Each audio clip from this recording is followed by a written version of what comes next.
বিসমিল্লাহির রহমানির রহিম। আফরোজ খান model school কর্তৃক আয়োজিত নবম শ্রেণীর উচ্চতর গণিত ক্লাসে স্বাগতম। আমরা তোমাদেরকে গত দিন অর্থাৎ গত বৃহস্পতিবার একটা ক্লাস নিয়েছিলাম বৃত্ত এবং বৃত্ত সম্পর্কিত উপপাদ্য নিয়ে। আমরা এখানে বরকেন্দ্র, পরিকেন্দ্র, লম্ববিন্দু এগুলো নিয়ে বেশ আলাপ আলোচনা করেছি। তো এখানে একটা উপপাদ্য আছে লম্ববিন্দু, বরকেন্দ্র এবং পরিকেন্দ্র সমরেখ, আর একটা এক্সট্রা করিয়েছিলাম। আজকে তোমাদের ওইগুলো সাথে রিলেটেড পরবর্তী জ্যামিতিগুলোর যে অংশটা পড়ানোর জন্য আমরা আজকে প্রস্তুতি নিয়েছি। এটা হলো টলিমির উপপাদ্য। টলিমির উপপাদ্য আমাদের বিভিন্ন জ্যামিতিতে অনেক কাজে লাগবে। যেমন পিথাগোরাসের উপপাদ্য নিয়ে তোমরা আগে যখন বিভিন্ন ধরনের এক্সট্রা করেছো, এই টলিমির উপপাদ্য অনেক জায়গায় কাজে লাগবে, জ্যামিতিটা ভালোভাবে তোমরা পড়বে। আমরা টলিমির উপপাদ্য প্রথমে একটু লিখে নিব যে টলিমির উপপাদ্যটা কি। আমরা অনেক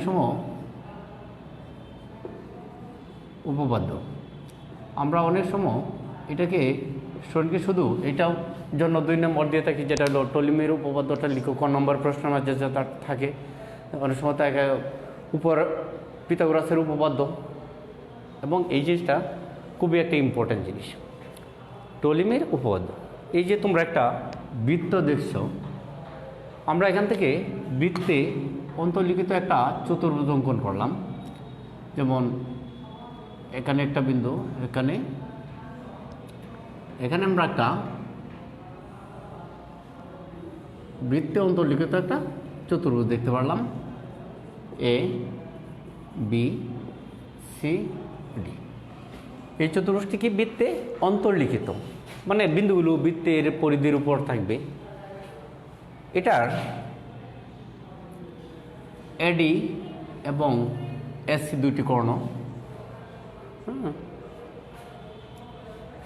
বৃত্তে অন্তর্লিখিত চতুর্ভুজের বৃত্তে অন্তর্লিখিত, এটা অবশ্য আমরা যদি এই বাহুটাকে একটু এদিকে দিলে ভালো হইতো মনে হয়। তা বৃত্তে অন্তর্লিখিত চতুর্ভুজের এই যে দুইটা কর্ণ এসি এবং বিডি, এদের গুণফল আমরা এখানে আরেকটা জিনিস ব্যবহার করবো, এটা হলো অন্তর্গত আয়তক্ষেত্র। আয়তক্ষেত্র বলতে আসলে দুইটা বাহুর গুণফলকে বোঝাচ্ছে। এটা আয়তক্ষেত্র তৈরি করে দেখানোর প্রয়োজন নেই। যেমন এসি এবং বিডি দুইটা কর্ণ, বৃত্তে অন্তর্লিখিত চতুর্ভুজের কর্ণদ্বয়ের অন্তর্গত আয়তক্ষেত্র। এক কথা বলতে আমরা কর্ণদ্বয়ের গুণফলকে বুঝব। কর্ণদ্বয়ের অন্তর্গত আয়তক্ষেত্র এসি এবং বিডি গুণফল বিপরীত বাহু দ্বারা গঠিত আয়তক্ষেত্র, যেমন এ বি ইন্টু সিডি আর এডি ইন্টু বিসি, তাদের গুণফলের সমষ্টি সমান। অর্থাৎ এসি ইন্টু বিডি সমান এ বি ইন্টু সিডি আর এডি ইন্টু বিসি। আমরা এখান থেকে শর্টকাট করে লিখব বিশেষ নির্বাচনটা। বিশেষ নির্বাচন কি লিখব? বৃত্তে অন্তর্লিখিত চতুর্ভুজ, মনে করি তাহলে এ বি সি ডি চতুর্ভুজটি বৃত্তে অন্তর্লিখিত হয়েছে। মনে করি এ বি সি ডি চতুর্ভুজটি বৃত্তে অন্তর্লিখিত হয়েছে। চতুর্ভুজটি বৃত্তে অন্তর্লিখিত হয়েছে। বৃত্তে অন্তর্লিখিত হয়েছে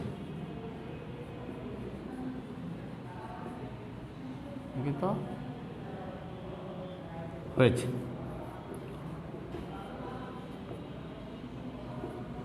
তাহলে এবিসিডি, এটার বাহু এ বি আর কত সিডি, আর দুইটা কর্ণ হলো এর বাহু এ বি, এডি, বিসি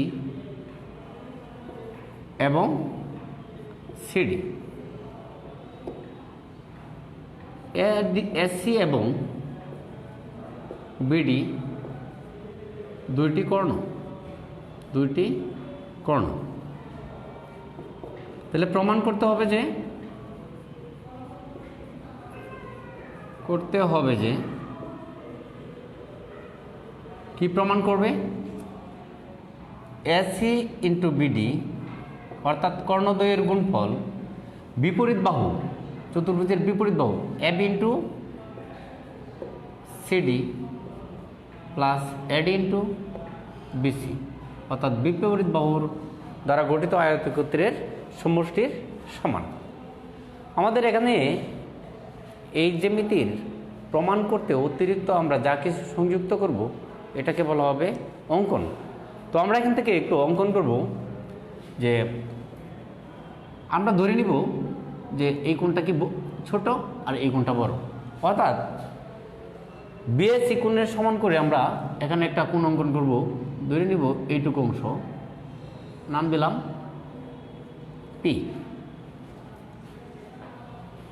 তো আমরা এখান থেকে এই যে কোণটা অঙ্কন করলাম, বিএসসি কোণের সমান করে আমরা পিএডি কোণ অঙ্কন করি, এই কথাটা আমরা এখানে লিখব।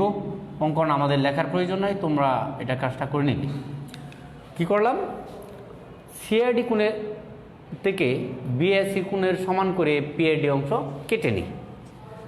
তো আমরা এই প্রমাণটা করার জন্য তোমাকে আমরা গতদিন যা পড়িয়েছিলাম এই কাজগুলো তোমাকে মনে রাখতে হবে। যেমন সদৃশ কোণী ত্রিভুজের কিছু কথাবার্তা আছে। তো আমরা এখান থেকে প্রথমেই আমরা দুইটা কোণ নিব, ভালোভাবে মনে রাখবে। আমরা প্রথমেই যে দুইটা কোণ সমান নিয়েছিলাম, একটা কোণ হলো বিএসসি কোণ ইকুয়াল টু কত, পিএডি কোণ।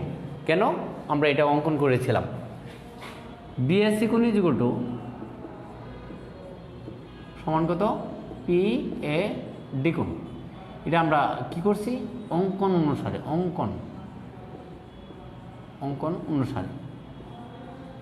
অথবা আমরা কল্পনা করে নিতে পারি অঙ্কন অনুসারেই দিব। এই যে দুইটা কোণ সমান। এখন দেখো, এখান থেকে আমরা মাঝে যে কোণটা ছিল পিএসি, আমি করব কি, এই পিএসি কোণটা উভয় পক্ষে যুক্ত করব। পিএসি অর্থাৎ বিএসি প্লাস পিএসি সমান পিএডি প্লাস পিএসি। তাহলে কী কাজটা করলাম, উভয় পক্ষে পিএসি কোণ যোগ করে, বা বিএসি এবং পিএসি দুইটা কোণকে যদি আমরা একসাথে করি তাহলে পাওয়া যাবে বিএপি কোণ। তাহলে কি পাওয়া গেল, বিএপি কোণ সমান, এখানে দেখো পাওয়া গেল পিএসি আর পিএডি দুইটারে একসাথে যদি করি আমাদের পাওয়া যাবে কোণ সিএডি। তো আমরা এখানে তোমাদেরকে এই যে দুইটা কোণ আগে একটা অঙ্কন করছি এবং এখন একটা নতুন কোণ পাইছি, এই দুইটা জিনিস খুব ভালোভাবে মনে রাখবে, কারণ এই দুইটার উপরে তোমার পরবর্তী জ্যামিতিটা নির্ভর করছে। এখন আমরা করব কি, দেখো এই যে ত্রিভুজটা নিয়ে কোণ নিয়েছিলাম বিএসি মানে এ বি সি, এই যে আমাদের ত্রিভুজটা এটার একটা কোণ বিএসি। আমরা এখানে একটা জিনিস তোমাদেরকে দেখে দিই, আমি এখন তোমার এই যে দুইটা ত্রিভুজ আছে, এই দুইটা ত্রিভুজের যে অংশটা আছে দেখো,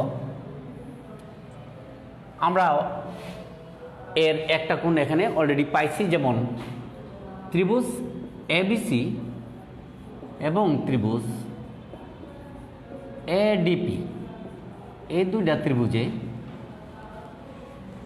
ত্রিভুজে একটা কোণ অলরেডি আমাদের সমান এখানে আছে, বিএসসি কোণ ইকুয়াল টু পিএডি কোণ। তোমরা এটা ভালো করেই জানো যে একটা ত্রিভুজের, আমরা বলছিলাম যে একটা ত্রিভুজের দুইটি কোণ যদি সমান হয় আর একটা কোণ আমরা এমনিতে লিখব। তো আমাদের এখন একটু কাজ হলো যে আমরা এই যে দুইটা ত্রিভুজ আছে, একটা এ বি সি, এই ত্রিভুজের আর পিএডি ত্রিভুজের কোণ দুইটি কিভাবে সমান হয়, তোমরা এখানে লক্ষ্য করো, এই কোণটা আর এই কোণটা সমান হবে। তোমরা দেখো এখান থেকে বৃত্তের একই চাপ এ বি এর উপর দণ্ডায়মান এই দুইটা বিন্দু এ আর বি কোথায় আসবে, সি বিন্দুতে। তাহলে এখানে একটা কোণ তৈরি করছে। আবার এই দুটা অর্থাৎ এ বি চাপের যে দুইটা বিন্দু মিলিত হয়েছে ডি বিন্দুতে, তার মানে এই কোণটা আর এই কোণটা কি সমান হবে। তার মানে কোণ এসিবি সমান কোণ এসিবি সমান কোণ এ ডি পি। আমরা অবশ্য এখান থেকে এ ডি বি বলতে পারতাম, কিন্তু আমাদের এখানে একটা পি বিন্দু, আমাদের যে ত্রিভুজটা আছে এটা এ পি ডি, তাহলে আমরা এই পর্যন্তই থাকবো। তাহলে কোনটা হলো এ ডি পি। তোমাদেরকে আরেকটা জিনিস বলছিলাম কি, যে দুইটা কোণ যদি সমান হয় তাহলে অপর কোণটা এমনিতেই সমান হবে। তো আমরা এখান থেকে দেখো অপর কোণটা এমনিতে আমাদের ত্রিভুজ থেকে খুঁজে বের করার প্রয়োজন নাই, কারণ আমরা এটা অবশিষ্ট কোণটা এমনিতেই লিখতে পারবো। দেখো তো কি লেখা যায়, অবশিষ্ট কোণ একবার এ মাঝে তাহলে এ কোণ, একবার সি মাঝে তার মানে সি কোণ, বাকি তো একটাই থাকবে। কি থাকবে, তোমাদের বি কোণ থাকবে, তার মানে কত এ বি সি কোণ। অবশিষ্ট কি থাকবে, অবশিষ্ট একবার এ মাঝে আরেকবার ডি মাঝে, তাহলে আরেকবার কি হবে মাঝে পি, তার মানে এ পি ডি।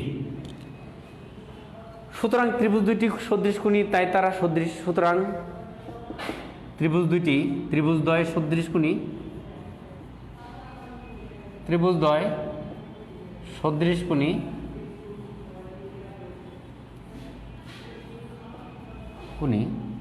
তাই তারা সদৃশ, তো দুইটি সদৃশ কোণী ত্রিভুজের অনুরূপ বাহুগুলো কি হবে, সমানুপাতিক হবে। দুইটি সদৃশ কোণী ত্রিভুজের অনুরূপ বাহুগুলো সমানুপাতিক হবে। অনুরূপ বাহুগুলো সমানুপাতিক বের করার জন্য আমাকে ত্রিভুজে যেতে হবে না, তুমি একটু কৌশল প্রয়োগ করে এখান থেকে ম্যানেজ করতে পারো। যেমন আমরা কি বলছিলাম, মাঝের বিন্দুটা অফ করে, তাহলে কি হলো বিসি, এখানে মাঝের বিন্দুটা অফ করলে কি আসবে পিডি। তাহলে আমরা কি লিখতে পারি, সুতরাং কি লিখব, বিসি বাই পিডি। তাহলে বিসি বাই পিডি সমান, এখানে আমরা কি লিখব, AB by AP, AB by AP. যেহেতু আমাদের এপি এখানে লাগবে না, আমরা ওটা দিব না, তাহলে পরবর্তী যাও এসি বাই এডি, কি পাওয়া যাবে, এসি বাই এডি সদৃশ কোণী ত্রিভুজের। আবার লক্ষ্য করো, আমরা বলছিলাম মাঝের বিন্দুটা অফ করে দেব, তার মানে BC by PD, AB by AP, মাঝের বিন্দু অফ করো এসি বাই এডি। তার মানে আমাদের চিত্রে না গিয়ে আমরা কাজটা করতে পারবো। এখন আর গুণ করো, কি পাওয়া যাবে, এস ইন্টু পিডি সমান এডি ইন্টু বিসি। আমরা এই ত্রিভুজ থেকে একটা ইকুয়েশন আমরা পাইলাম। এখন দেখো, আমরা তোমাদেরকে এখানে দুইটা কাজ বলছিলাম, যে ত্রিকোণ নিয়ে শুরু করছি এবং এখানে আরেকটা যে কোণটা পেয়েছি। আবার ওই যে 2 নম্বর যে আমরা যে কোণটা পাইলাম বিএপি, তাহলে বলো বিএপি কোণের ত্রিভুজের নাম কি লিখতে পারি আমরা সুন্দরভাবে বললে, এ বি পি। আবার ত্রিভুজ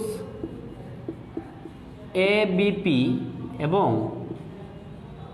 ত্রিভুজ, ওই ত্রিভুজের নামটা কি হবে, এসিডি বা এডিসি যাই বলো। ত্রিভুজ এডিসি এ একটা কোণ আমাদের অলরেডি তৈরি করা আছে, বলো বিএপি কোণ আর সিএডি কোণ। তার মানে কোণ বিএপি সমান কোণ সিএডি, একটা কোণ পাইছি। তো আমরা কষ্ট করে আরেকটা কোণ বের করব।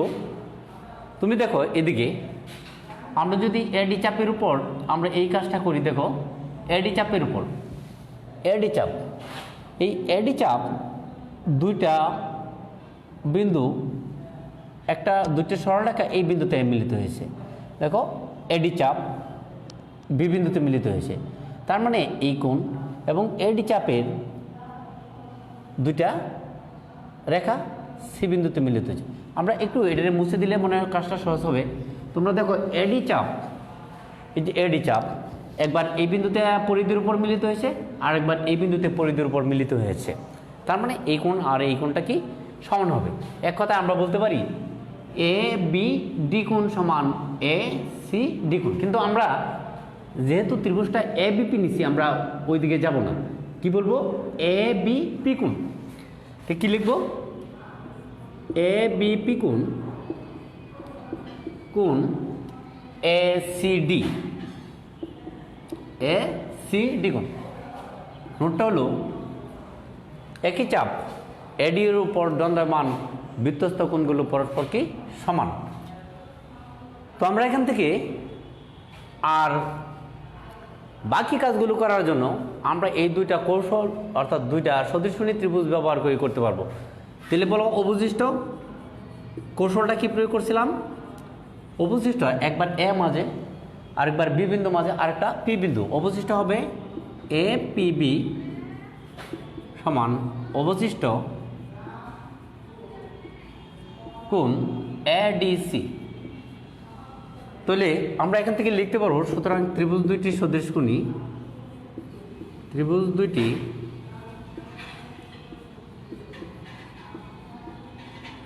সদৃশকোণী তাই তারা সদৃশ, তাই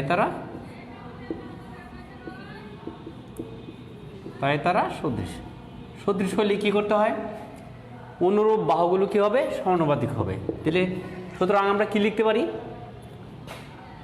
দেখো একবার পি এ বিন্দু মুছে দিব বিপি বাই সিডি। কি লিখব? বিপি বাই সিডি সমান, এটা মুছে দিব এপি বাই এডি। এপিটা আমাদের লাগবে না, আমরা এই লাইনটাও লিখব না। এরপরটা আসো এবি বাই এসি। এখন আর গুণ করো, তাহলে এস ইন্টু বিপি সমান এবি ইন্টু কত সিডি। আমরা এই যে দুইটা কোণ নিয়েছিলাম, এই দুইটা ত্রিভুজ থেকে আমরা দুইটা সমীকরণ পাইলাম। একটা সমীকরণ আমাদের এইটুকু অংশ, আর একটা সমীকরণ আমাদের এইটুকু অংশ। এই দুইটা সমীকরণ আমরা এখন যোগ করব। তোমরা একটু যোগটা করে নাও। দেখো 1 ও 2 নং সমীকরণ, 1 ও 2 নং সমীকরণ থেকে পাই বা যোগ করে পাই কি পাবো? দেখো এই যে দুটো অংশ S into PD, AC into PD plus S into BP, S into BP সমান কি পাওয়া যাবে? AD into BC, BC plus AB into CD, CD. আমরা বাপ মাসের অংশ থেকে কাজটা আমরা আগেও করতে পারতাম, যেহেতু উভয় পক্ষে এসি আছে, আমি করলাম এসিটা কমন নিয়ে নিলাম, একবারে এসি কমন নিয়ে নিলাম। এখন দেখো এসি তো আছেই, বিপি আর পিডি দুইটা বাহুকে আমরা যদি একসাথে যোগ করি তাহলে পাওয়া যাবে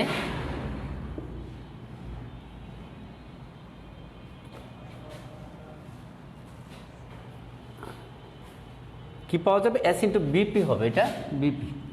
তো আমরা দুইটা যদি একসাথে যোগ করি, বিডি সমান AD into BC plus AB into কত সিডি। দেখো তোমাদের যে প্রমাণটা ছিল এটা কমপ্লিট হয়ে গেছে। আর এই এপোলোনাসের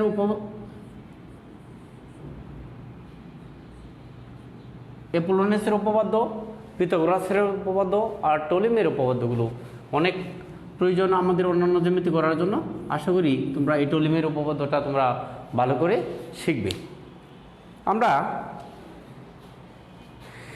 গত দিনও আমরা একটা উপপাদ্য করানোর পরে একটা এক্সট্রা তোমাদেরকে করিয়েছিলাম, তো আজকে আর একটা এক্সট্রা তোমাদের করে দিব। তোমরা একটু অনুশীলনী 3.2 এর যে 10 নম্বর যে উপপাদ্যটা এক্সট্রাটা আছে, এটার একটু ডাকটা তোমরা একটু খাতায় লিখো।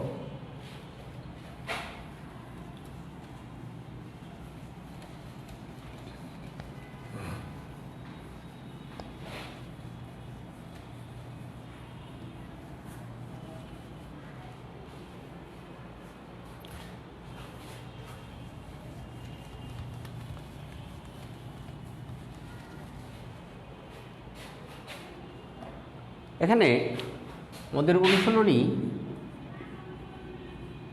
3.2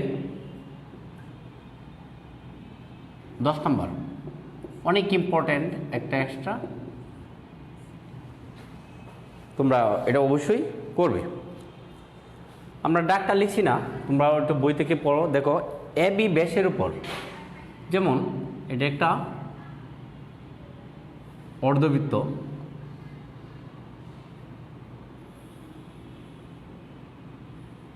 যার এ বি একটা ব্যাস। তো এ বি ব্যাসের উপর অঙ্কিত অর্ধবৃত্ত দুইটি যে অঙ্কন করলাম, একটা হলো এসি আর একটা হলো বিডি। এ বি ব্যাসের উপর অঙ্কিত অর্ধবৃত্ত এস এবং বিডি দুইটি যে বৃত্তের অভ্যন্তরে পি বিন্দুতে মিলিত হয়েছে। তোমাদের প্রমাণ করতে হবে, তাহলে আমরা কি লিখব? বিশেষ নির্বাচন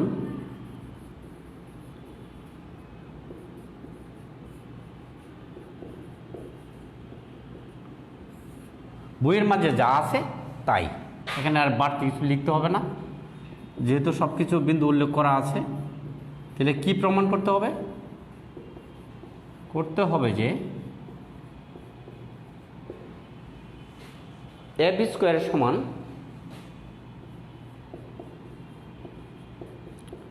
S into BD S into AP, S into AP সমান BD into BP plus BD into BP. এখানে আমাদের জ্যামিতিটা করানোর জন্য কিছু অঙ্কনের প্রয়োজনীয়তা আছে, একটু দেখো।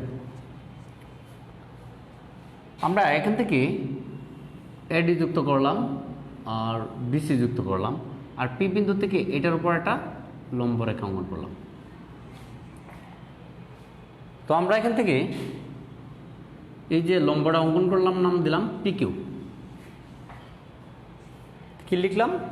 পি বিন্দু থেকে এ বি রেখার উপর একটা লম্ব রেখা অঙ্কন করব, আর এডি আর বিসি কি করব? যোগ করব।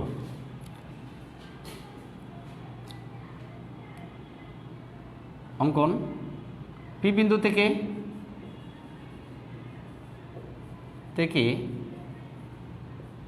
পি কিউ লম্ব এ বি আঁকি। আরেকটা কি করলাম? এডি এবং বিসি যোগ করি। এই আমরা প্রমাণটা করানোর জন্য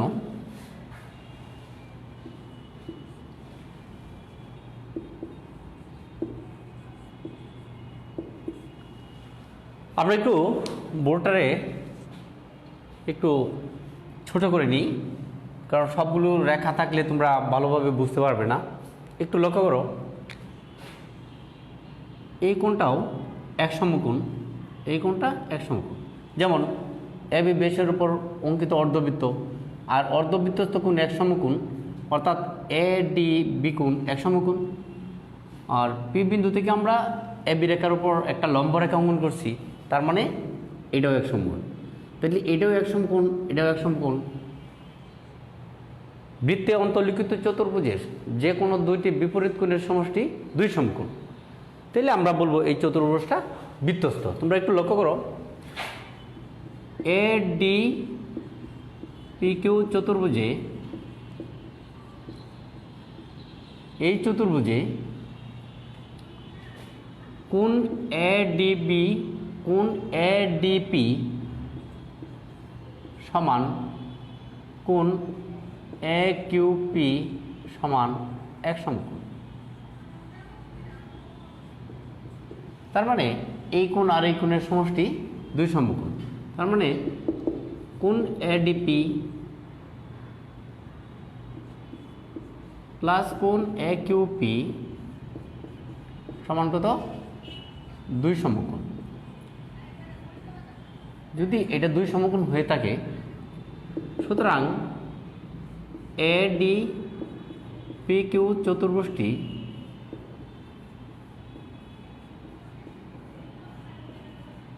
এত চতুর্ভুজটি বৃত্তস্থ।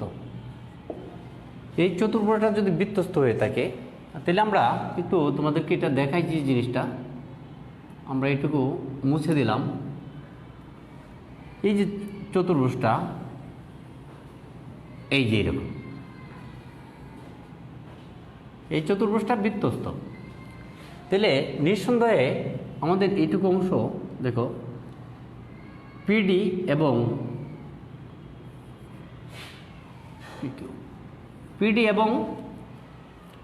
এ কিউ দুইটি যে, যেমন পিডি এবং এ কিউ দুইটি যে, এই দুইটি যে বৃত্তর বহিস্থ বিবিন্দুতে মিলিত হয়েছে। তার মানে বৃত্তের দুইটি যে যদি বৃত্তের বহিস্থ কোনো বিন্দুতে মিলিত হয়, একটির অংশের অন্তর্গত আয়তক্ষেত্র অপর একটি অংশের অন্তর্গত আয়তক্ষেত্রের সমান। অন্তর্গত আয়তক্ষেত্র বলতে গুণফলকেই বোঝাচ্ছে। যেমন সম্পূর্ণ অংশ এ বি, বর্ধিত অংশ বি কিউ, সম্পূর্ণ অংশ বিডি, বর্ধিত অংশ পিবি, মানে ডিপি বা পিডি যা এ পর্যন্ত বর্ধিত, এ বি যে কিউ বি পর্যন্ত বর্ধিত। তাহলে আমরা লিখব, সুতরাং আমরা লিখব এখান থেকে সম্পূর্ণ অংশ অর্থাৎ এ বি ইন্টু বর্ধিত অংশ যেটা বি কিউ সমান হবে সম্পূর্ণ অংশ বিডি আর বর্ধিত অংশ হলো পিবি। তাহলে কি পাইলাম? বৃত্তস্থ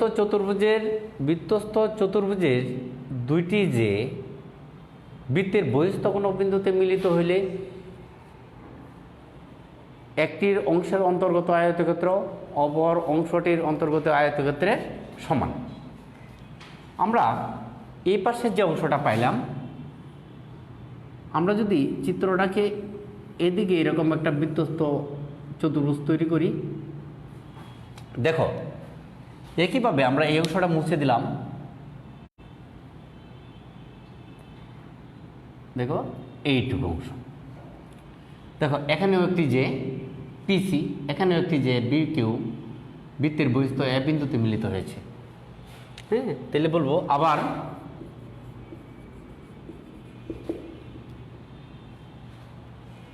বিসি পি কিউ বৃত্তস্থ চতুর্ভুজে বিসি পি কিউ বৃত্তস্থ চতুর্ভুজে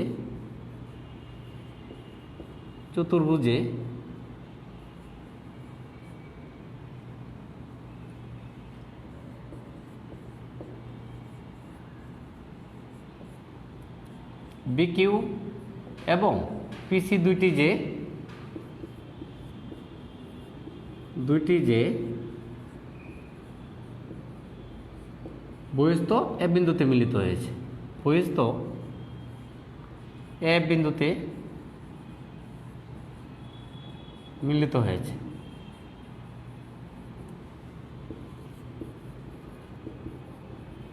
তাহলে আমরা বলবো এটির যে সম্পূর্ণ অংশ বহিস্থ বিন্দু পর্যন্ত এ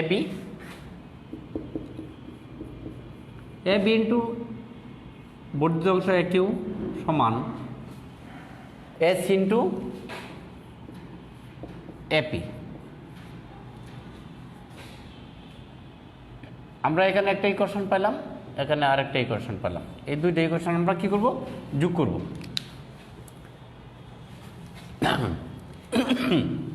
এখন 1 ও 2 নং সমীকরণ থেকে পাই, 1 ও 2 নং সমীকরণ থেকে পাই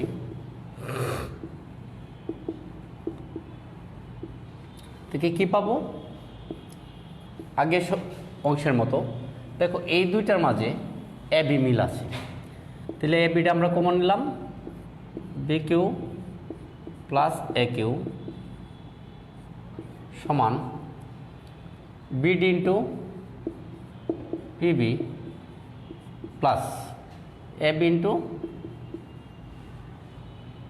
এ কিউ।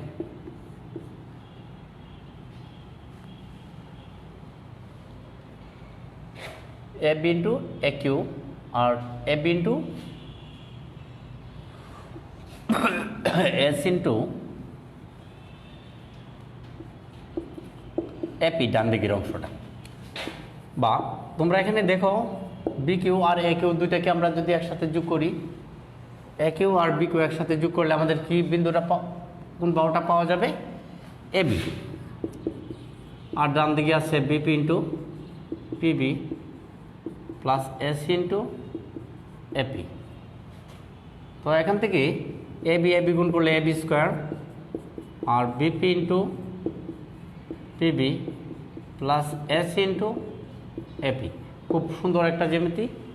অবশ্য তোমাদের বলে রাখি যে আমরা থিওরিটা প্রুভ করলাম, যে থিওরিটা ব্যবহার করলাম এটা আমাদের আগে একটা বইয়ের মাঝে এই জ্যামিতিটা উপপাদ্য হিসাবে ছিল, এখন এটার ব্যবহার খুব একটা নেই। তোমরা যদি পারো আগের বই থেকে উপপাদ্যটা সংগ্রহ করে নিতে পারো। তো তোমরা ভালো থাকো, আজ এই পর্যন্তই। আসসালামু আলাইকুম।